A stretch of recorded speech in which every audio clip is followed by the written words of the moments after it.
Petang ni baru kita nak masak ikan belukang semalam. Sebab semalam bahan tak cukup apa. Jadi tadi kita bagi beli. Mahal nak mampu korang. RM5. Sini. Bahannya tak ada semalam ni. Hari ni baru beli. So, semalam pun Wani tak larat juga semalam. Memang tak larat gila balik semalam. Hari ni pula balik cuci darah tadi pun tak larat. Tengah hari tadi. Rehat. Jadi petang ni baru kita nak masak. Ni ikan semalam yang kita mancing pagi semalam. Wani dah bersih, dah cuci. Ikan belukang.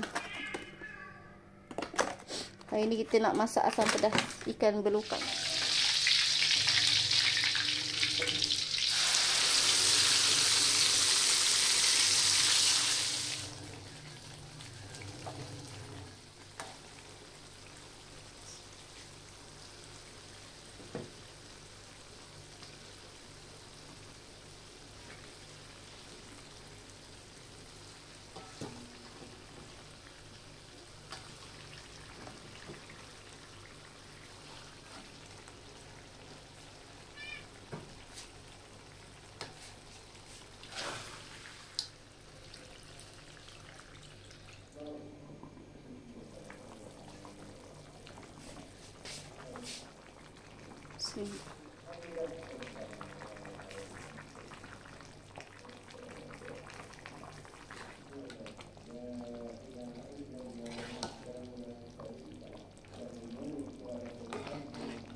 Asam pedas ikan belukang.